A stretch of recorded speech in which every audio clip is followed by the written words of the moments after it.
Alhamdulillah, saya sudah gabung dari Ustadz Adi semenjak 2017 dan sampai sekarang saya masih bergabung dengan beliau. Kemudian di tahun lalu saya baru menempuh pendidikan dari Sudan. Sedikit dulu sebelum itu, saya bukan orang Sunda asli. Jadi saya mohon maaf jika ada atau kata-kata yang kurang pantas atau tidak bisa menggunakan bahasa Sunda. Akan tetapi saking cintanya saya kepada orang Sunda, saya nikahi orang Sunda. Alhamdulillah Allah berikan jodoh saya itu jadi orang Sunda. Alhamdulillah. Kemudian di 2023 saya dipulangkan karena ada konflik di Sudan. Keberangkatan di 2019 saya diberangkatkan oleh Ustadz Adi ke Sudan untuk menambah ilmu dan memperdalam ilmu agama. Alhamdulillah selama 3,5 tahun di sana menempuh perjalanan dengan berbagai rintangan, dan ternyata menuntut ilmu di Sudan itu bukan hanya menuntut dengan semangat saja, akan tapi dengan nyawa, Pak. Kenapa? Ketika kita menuntut ilmu di sana, itu begal-begal cukup berbahaya. Bahkan banyak teman-teman kami itu yang bocor badannya, ditusuk pakai pisau.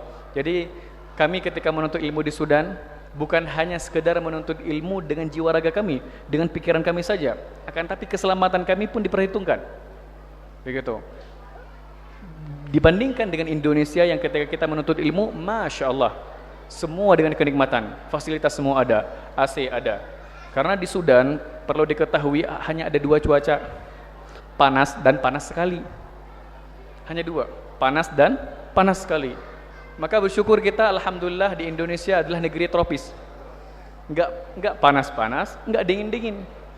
Tapi sangat bersyukur saya ketika di Garut mendapati cuacanya adem, tenang, enak, sehingga melahirkan orang-orang yang juga yang tenang, lembut-lembut, Masya Allah. Beda dengan di Sudan, dikarenakan cuaca yang cukup ekstrim, melahirkan juga karakter-karakter yang keras. Alhamdulillah kita sudah juga kembali. Lalu sedikit saya memperkenalkan diri lagi. Di 2018 sebelum saya berangkat ke Sudan, Ustadz Adi mengamanahi saya dan teman-teman juga bersama alumni Darul Arqam untuk menimba ilmu juga di Turki. Alhamdulillah melalui wasilah Ustadz Adi kita udah ke beberapa negara.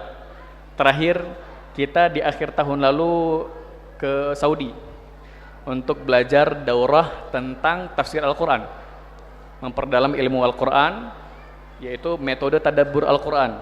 Tak hanya cukup tadabbur, akan tapi tadarus juga ada. Maka dari itu saya sangat berterima kasih juga kepada gurunda saya, yaitu Ustadz Adi Hidayat hafizahullah ta'ala, dan kepada jamaah sekalian saya ucapkan terima kasih atas penghormatannya, dan sebuah kemuliaan bagi saya bisa berdiri dan memberikan sepatah 2 patah kata nasihat dan kalimat. Semoga dengan itu bisa bermanfaat bagi kita semua. Momentum silaturahmi adalah momentum yang sangat ditunggu oleh semua umat Islam, karena inilah momentum menyatukan umat. Setelah kita melewati fase di bulan Ramadan, maka kita sudah berusaha menahan puasa, menahan semuanya yang dilarang oleh Allah Subhanahu wa taala, dan termasuk yang membatalkan puasa. Dan akhirnya setelah bulan Ramadan, walitukabbirullaha ala ma hadakum wa la'allakum tashkurun, agar kita mengagungkan Allah Subhanahu wa taala dan menjadi orang-orang yang paling bersyukur. Terkait dengan silaturahmi, saya melihat dan teringat satu hadis. Pada kesempatan kali ini saya berpikir mungkin kita dalam silaturahmi ada satu hadis yang ingin kita terapkan.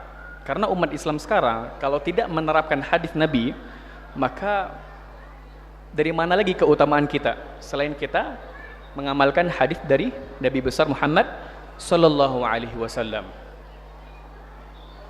Satu kali Nabi Muhammad bersabda yang diriwayatkan oleh sahabat yang mulia Abu Hurairah radhiyallahu anhu, tertulis dalam kitab Bulughul Maram, pengarangnya adalah Al-Imam Ibnu Hajar Al-Asqalani. Qala An Abi Hurairah radhiyallahu anhu qala qala Rasulullah sallallahu alaihi wasallam yaqul haqqul muslim 'alal muslim sittun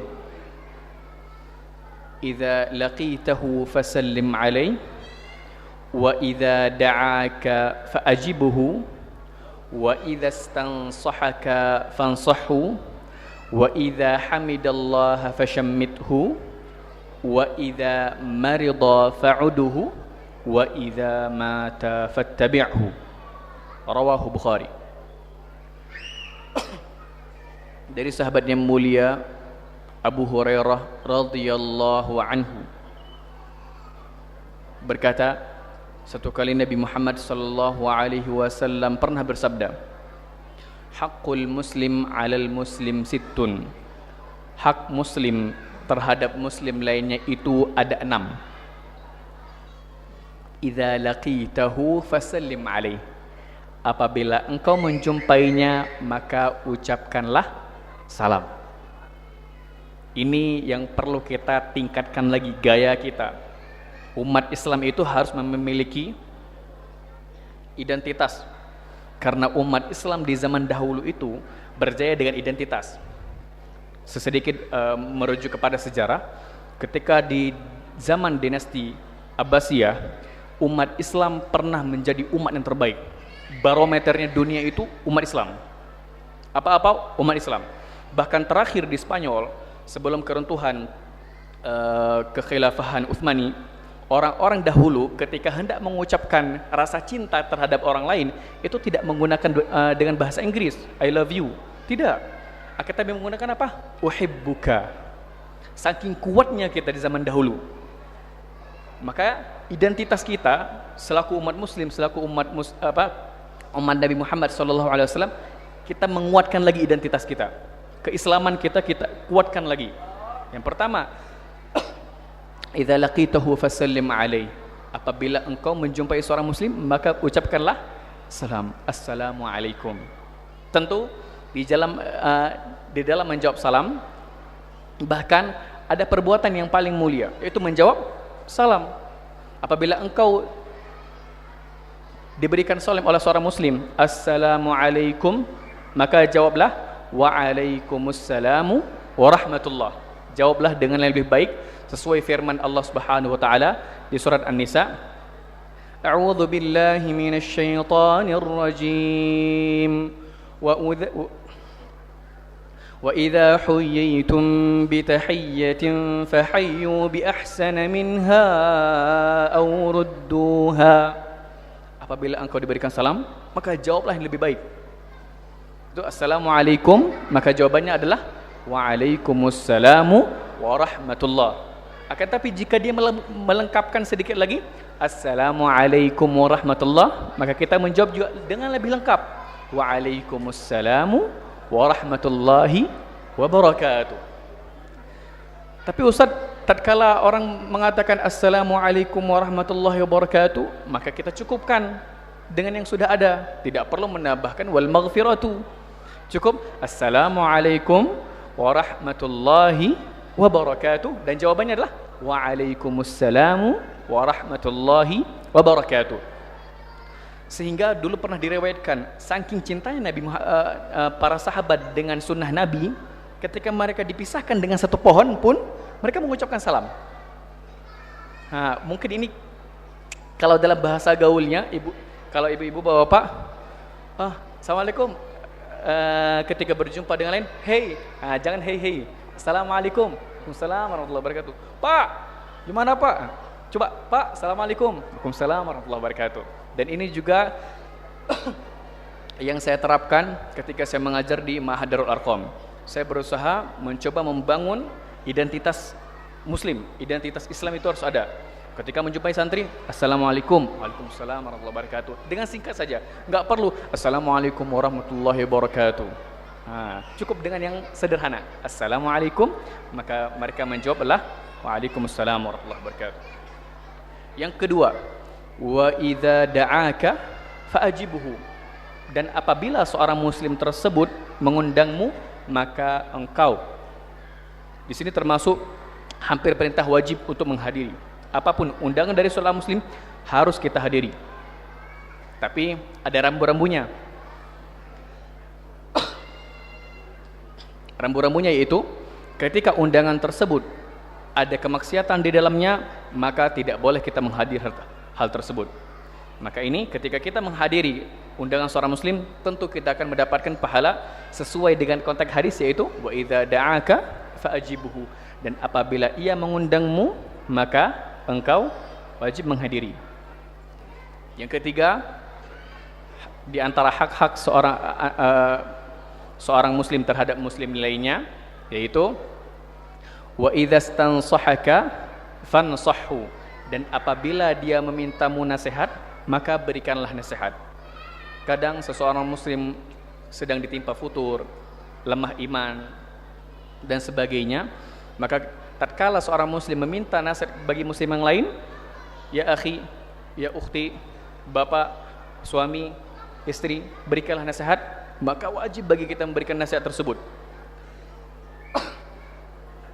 Sebagaimana Allah berfirman, wa dzakir fa inna dzikrata fa'ul mu'minin, dan berikanlah peringatan, sungguh peringatan atau nasihat tersebut sangat bermanfaat bagi orang-orang yang beriman. Kemudian yang keempat, wa idza 'atasa fahamidallaha fashammidhu. Ini yang mungkin terkadang lupa kita. Terkadang yang sering kita alami akan tapi lupa kita terapkan. Apa itu? Jika ada seorang muslim yang bersin, hasyik mengucapkan alhamdulillah, apa kita ucapkan bapak-bapak? Yarhamukal. Kemudian orang yang sudah didoakan yarhamukallah, apa yang harus dijawab? Yahdi kumullahu wa yuslihu balakum. Semoga Allah memberikan mereka hidayah dan memperbaiki keadaannya. Ketika kita perhatikan luar biasa agama Islam ini, dalam perkara bersin pun dapat pahala, dalam perkara sepele pun dapat pahala. Apalagi kalau kita memperhatikan sunnah yang ada dan yang telah diterapkan dan dibimbing oleh Nabi besar Muhammad SAW, seluruh urusan kita semuanya baik, gak ada yang buruk.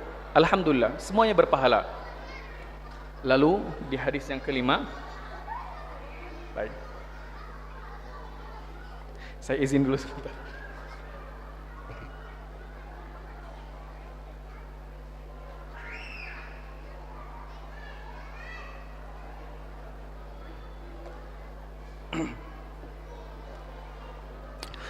Yang kelima, wa idza marida fa'uduhu, dan apabila dia sakit maka kita menjenguknya.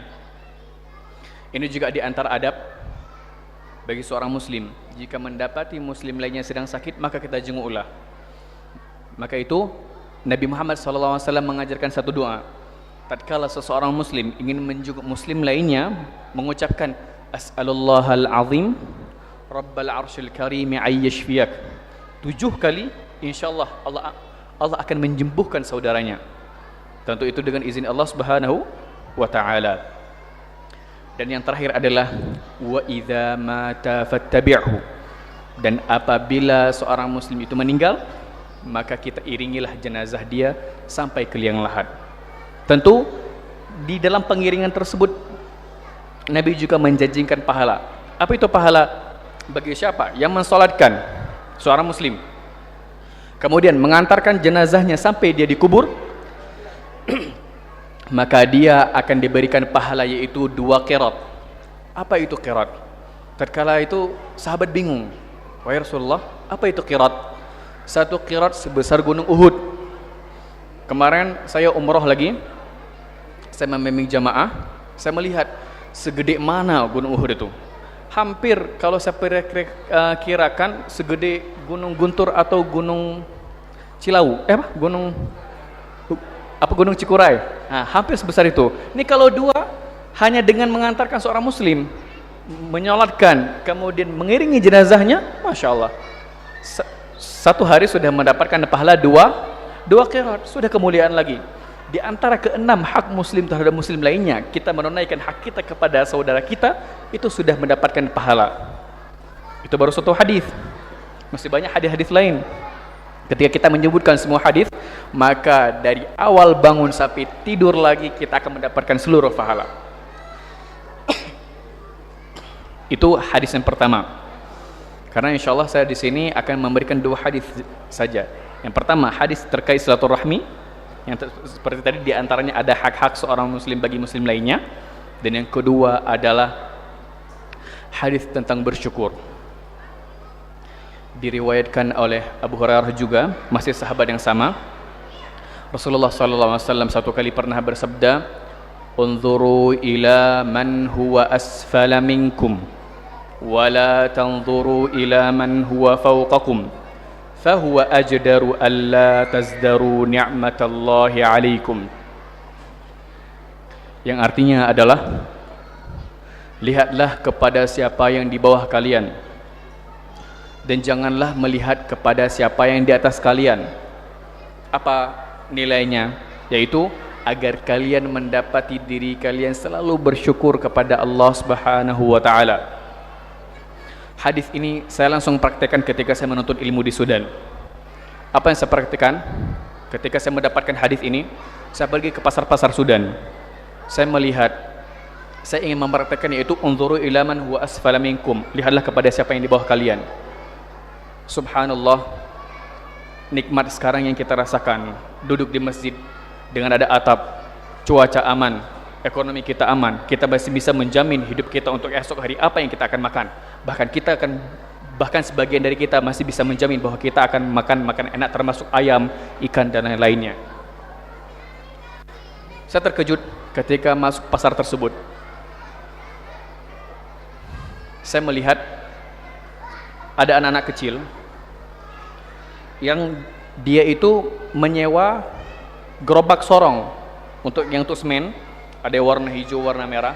Dia sorong, dia keliling pasar. Saya lihat, ini ada apa? Ya, makasih.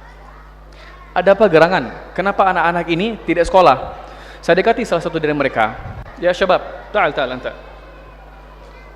Anta la ta'mal? Anta la tadrus? Anta la tashghil? Sebilang, "Ammi, ana la astati an adrus.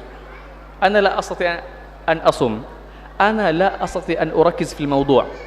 Saya bertanya, "Wahai anak, di sini dulu. Ini kenapa kamu enggak belajar? Kenapa kamu enggak puasa?" Karena sempat di bulan puasa mereka batal puasanya. Saya tanya, kemudian dia menjawab, "Enggak mungkin, paman. Karena kenapa? Saya dorong ini untuk makan saya hari ini. Kalau saya tidak kerja di hari ini, enggak mungkin dapat saya besok." Saya berat rasanya hari itu, mata saya merah. Saya menahan rasa tangis, perih di hati saya. Allah berikan kemuliaan bagi saya untuk menuntut ilmu di Sudan. Ada beasiswa, ada semuanya. Tapi mungkin di sebagian waktu saya masih malas. Sedangkan anak-anak di sana yang ingin menempuh pendidikan yang layak, dia tidak bisa mendapatkan hal tersebut. Dikarenakan kenapa? Karena ekonomi, dan sebagian dari mereka adalah tidak memiliki orang tua. Sebagian dari mereka ayahnya meninggal, sehingga yang menjadi tulang punggung keluarga adalah mereka sendiri. Dari kelas 4 SD, 5 SD, 2 SMP, saya semua cek. Dan saya tanya, "Berapa kamu dapat per hari?" Mereka mengatakan sekitar 50.000. 50.000 cukup untuk makan 2 kali di Sudan. Itu berat. Di bulan Ramadan pun saya lihat, ya Allah, capek mereka sampai benar-benar letih minum mereka. Saya mengucapkan dari pribadi, ya Allah, sungguh nikmat-Mu luar biasa. Engkau berikan kepada hamba baju bagus, jam tangan bagus, sepatu bagus, beasiswa ada, orang-orang yang menyayangi sayangi ada, orang-orang yang membantu dan memberikan semua fasilitas, semua ada. Maka ya Rabb, dengan itu semua saya tidak bisa bersyukur kepadamu ya Allah. Apakah dengan itu semua saya masih kurang bersyukur kepadamu ya Allah? Maka saya jujur, dengan hadis ini cukup memberikan saya untuk mengingat nikmat Allah Subhanahu wa taala itu sangat mahal. Jujur, nikmat Allah Subhanahu wa taala itu sangat mahal. Kapan kita merasakan? Ketika sudah hilang. Kapan kita baru menyadarinya? Ketika itu semua sudah tidak ada lagi. Kesehatan, waktu luang, kesempatan, semua. Itu kapan kita sadari? Ketika kita sudah terbaring di kasur, ketika kita sudah terbaring dan lemas badan kita. Maka dari itu semua penyesalan pasti datang di akhir. Tidak ada penyesalan yang datang di awal. Unzuru ila man huwa asfala minkum wa la tanzuru ila man huwa fawqakum fahuwa ajdaru alla tazdaru ni'matallahi 'alaikum. Terakhir, saya membaca yang berkaitan dengan hadis ini. Satu kisah di daerah Eropa didapati orang yang kaya miliarder, punya rumah mewah megah, kemudian memiliki mobil mewah, super-supernya di zaman ini mobil yang dia miliki. Kemudian dia mengatakan kepada ajudannya, sini dulu, tolong, saya sudah bosan dengan rumah saya ini. Terus apa yang akan Anda lakukan Tuan? Saya ingin menjual rumah ini. Tolong buat testimoni, tolong buat brosur, jualkan rumah ini di daerah-daerah lain. Siap. Tapi satu syaratnya, setelah kamu buat brosur tersebut, kertas, lembaran itu, tolong berikan ke saya akan baca sekali lagi. Dibuatlah untuk beberapa saat, kemudian disodorkan kembali ke pemilik rumahnya. Ini, Tuan, silahkan.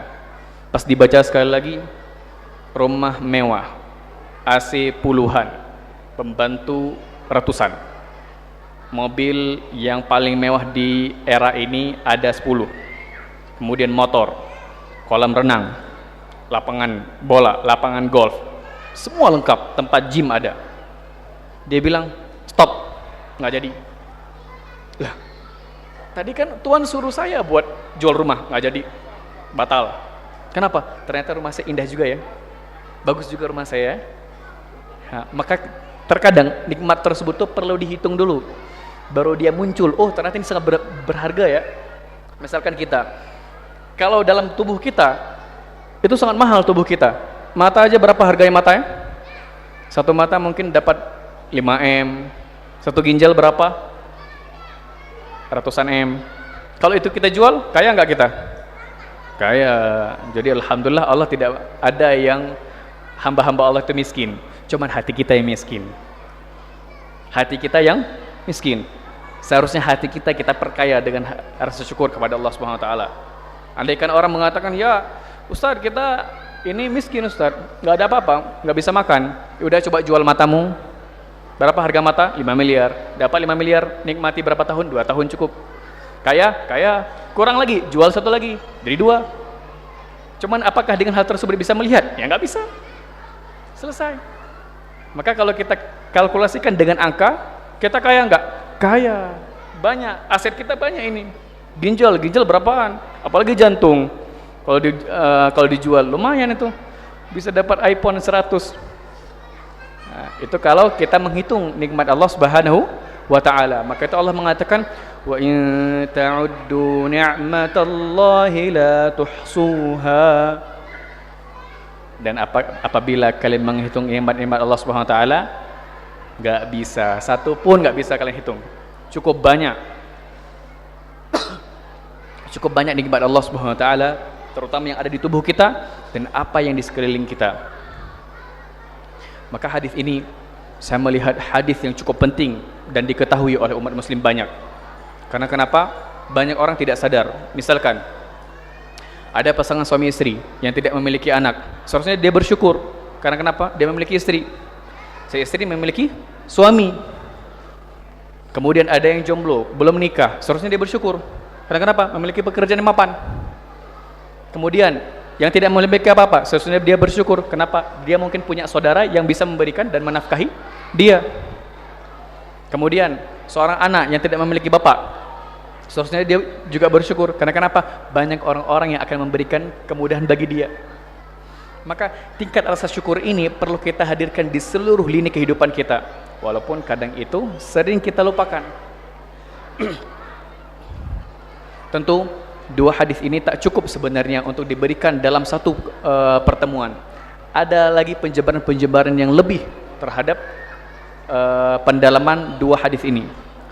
Namun di dua hadis ini adalah jika kita memahami secara global, cukup bagi kita yang pertama yaitu memperbaiki silaturahim kita antara sesama muslim.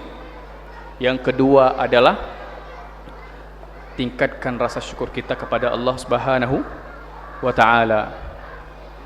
Yang berkaitan dengan hadis syukur ini, saya sedikit teringat dengan kisah saya ketika di Sudan. Saya dievakuasi. Itu terjadi 25 Ramadan tahun lalu. Pecah antara peperangan dua suku. Itu saya kira kalau bukan karena pertolongan Allah Subhanahu wa taala dan nikmatnya, saya sudah mati. Karena bom terakhir itu sempat meledak di depan rumah saya. Ceker. Getar itu semuanya. Saya berdoa kepada Allah, ya Allah, hamba pengen pulang ya Allah. Nikmat sekarang yang hamba pengen rasakan keamanan, kenyamanan, ketentraman. Ternyata lihat, jika Allah mencabut nikmat keamanan, ketentraman, susah hidup kita, Pak. Saya pribadi, ketika saat itu, pikiran saya hanya pulang. Enggak lagi memikirkan uang banyak, padahal banyak orang ngasih uang di saat kita genting. Tidak ada lagi kepikiran seperti itu. Semuanya apa? Yaitu hanya pulang. Selama 5 hari, kita hidup dengan suara tembakan, bom mortil, kemudian tank, semua ada. Kita bersabar dan meminta kepada Allah SWT.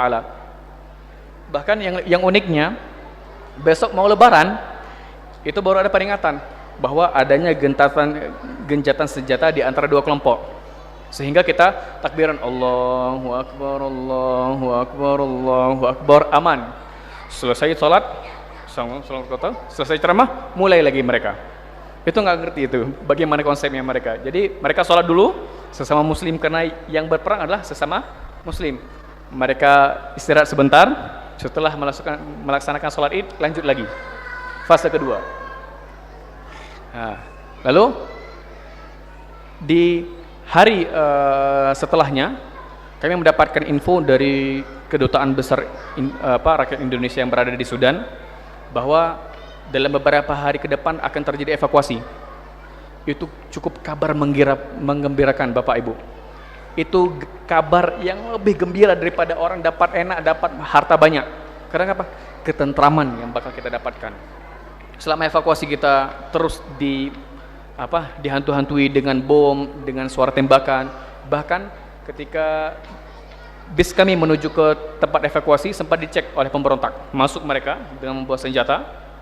Di situ saya mengetahui, oh ya Allah, ternyata nikmat kesehatan, nikmat ketentraman, keamanan dan kenyamanan itu cukup mahal. Karena ketika itu hilang, ya Allah, hidup itu tidak berarti. Pusing lihatnya. Akhirnya kita dikirimkan ke Saudi, baru dipulangkan ke Indonesia. Alhamdulillah, semua itu adalah nikmat dari Allah Subhanahu wa ta'ala. Tugas kita apa sebagai seorang muslim, Bapak Ibu? Yaitu bagaimana kita bersyukur kepada Allah Subhanahu wa ta'ala. Karena ketika kita sudah tidak ada bersyukur kepada Allah Subhanahu wa ta'ala, maka yang kita hadapi semuanya hidup kita dengan penuh keluhan. Ya Allah nggak punya ini, ya Allah nggak punya itu, ya Allah nggak ada ini, nggak ada itu, sedikit ini nggak ada itu, ya Allah HP saya butut, padahal alhamdulillah dia bisa masih menghubungi orang lain. Ya Allah motor saya butut, padahal dia masih bisa berjalan, Allah mudahkan dia ke masjid. Ya Allah saya tidak punya mobil, padahal dia punya kendaraan umum, masih ada kaki. Oleh karena itu sifat rasa syukur kita yang kita berikan kepada Allah SWT menjadikan nikmat tersebut ditambah. La in syakartum la azidannakum wa la in kafartum inna adzabi lasyadid. Mungkin itu saja yang bisa saya sampaikan pada pertemuan kali ini. Jujur rasa senang saya ketika para jemaah sekalian, Bapak dan Ibu berkumpul, kemudian semangat. Karena kenapa? Di antara termasuk Allah, orang yang Allah ingin berikan kebaikan, yaitu apa? Man yuridillahu bihi khaira yufaqihu fid din. Siapa saja yang Allah ingin berikan kebaikan, Allah pahamkan agama. Bapak dan Ibu telah Allah mudahkan langkahnya, Allah mudahkan seluruhnya untuk melangkah ke masjid ini di tempat yang mulia. Kemudian dengan sabar menunduk untuk mendengarkan tausiah. Semoga itu semua Allah berikan pahalanya, kemudian Allah berikan rezekinya dan Allah lipat gandakan seluruh amalannya. Amin ya rabbal alamin. Saya minta maaf, mungkin ada beberapa perkataan dan ucapan saya yang kurang berkenan di hati Bapak dan Ibu sekalian. Semoga dibukakan pintu maaf selebar-lebarnya, karena saya juga masih proses belajar, karena belum saatnya saya mengajar, karena saya masih menjadi murid. Tapi alhamdulillah hari ini diberikan kesempatan untuk mengisi dan memberikan tausiah sepatah atau dua patah kata. Semoga dengan nasihat yang singkat ini bermanfaat bagi kita semua. Subhanakallahumma bihamdik, asyhadu an la ilaha illa anta, astaghfiruka wa atubu ilaik. Assalamualaikum warahmatullahi wabarakatuh.